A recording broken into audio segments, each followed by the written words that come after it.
Does he look at you in the eyes during sex? Powerful question. Also a really interesting one. Let's deep dive into this.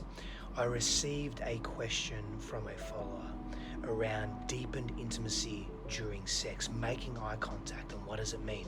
Let me read this out to you and let's break this down and go from there. Hi Stephanos, this is so important. Maybe you can use this short story as a great topic to talk about. I had casual sex with a great guy a few days ago, but because I'm studying the yoga of intimacy, I became much more aware of real connection and working with the love in the body, etc. And so as we had sex, I wanted him to connect more with me. Eye contact, being present as a way of making love rather than his own pleasure. He could not and lost his erection. I was left unsatisfied. He didn't reach orgasm either. And unfortunately, the connection was lost. I think it brought him to some kind of consciousness where he realized he could not give me so much deepness. Can you please speak to this? Thank you so much for your wisdom and your teachings. Deeply appreciated. So that's a really powerful question, right? Because we're talking about deepening intimacy and we're essentially speaking to values.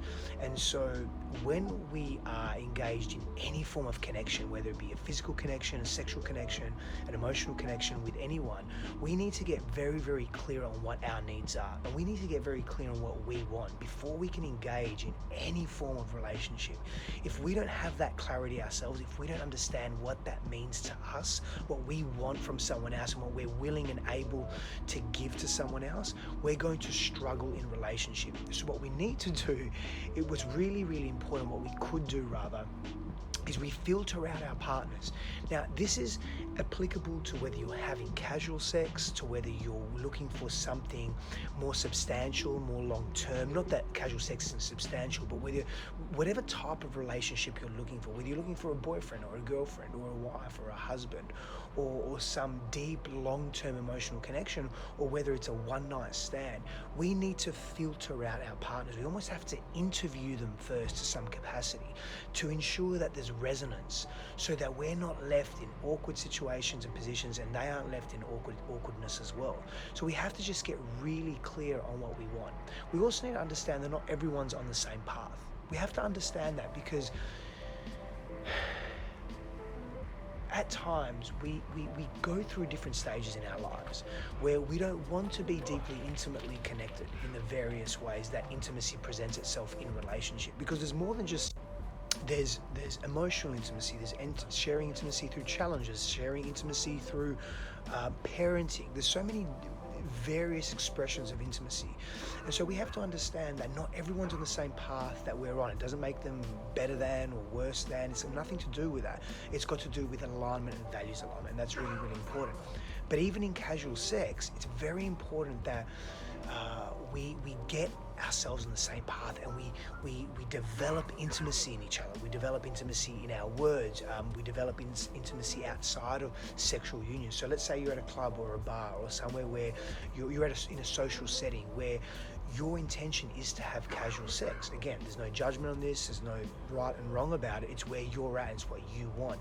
How can you develop intimacy outside of that? How can you develop intimacy outside of that sexual union?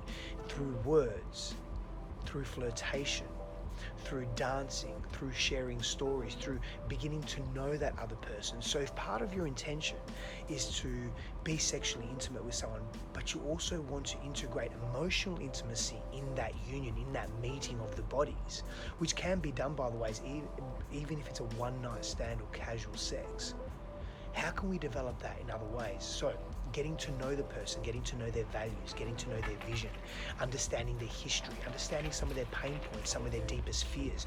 You also sharing with them, being vulnerable. Vulnerability is a very fast, direct pathway to deepen sexual intimacy that can involve more emotional intimacy. Get to feel safe with each other. That's really, really important. Feel each other's energies, build the sex up, flirt. So maybe it's not just I'm in a social setting and in the next few hours I'm going to go have casual sex. Maybe it's different. Maybe it's you've seen someone on a dating app, or you've been introduced by friends and you're having this text conversation or even a telephone conversation.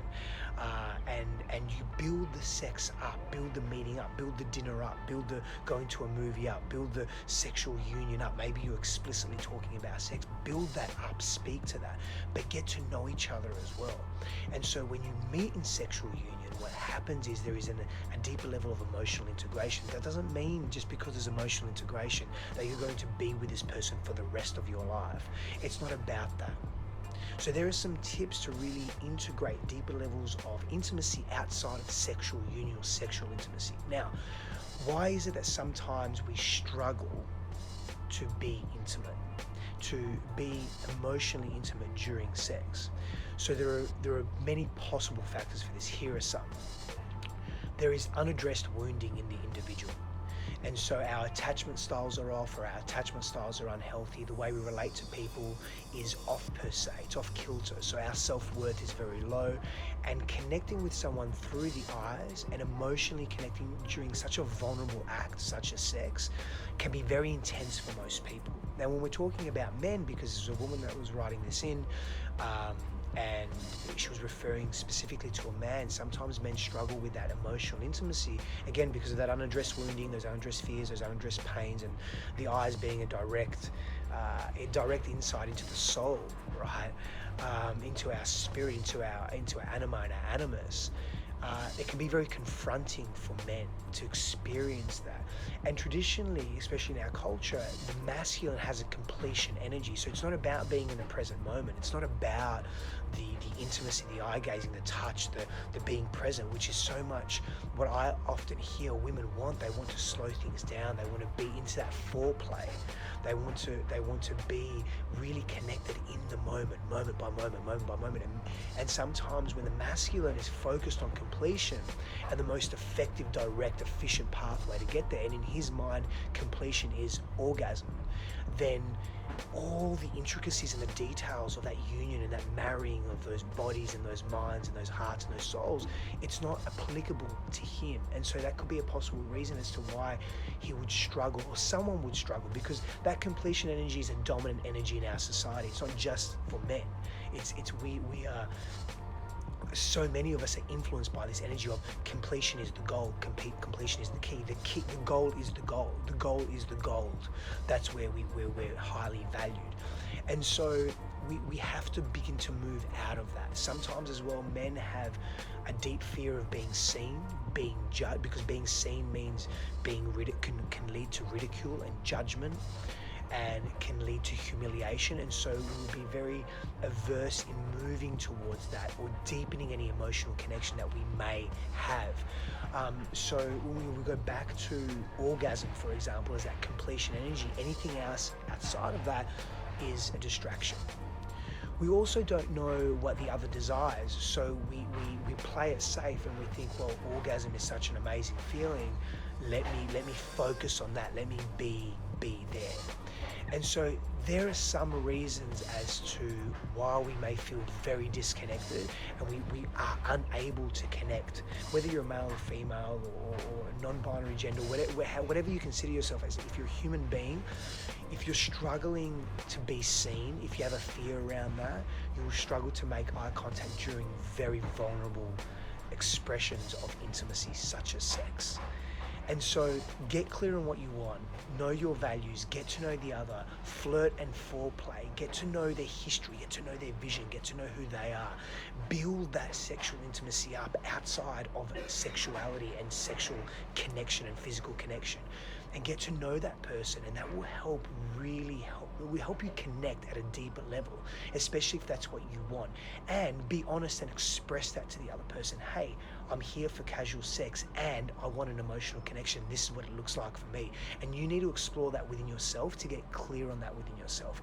That then gives the other person an opportunity to be honest and say, that's not really for me, that's too intense, I'm not there, or wow, that's exactly the path that I'm on as well. Hope that helps, amazing people. See you soon.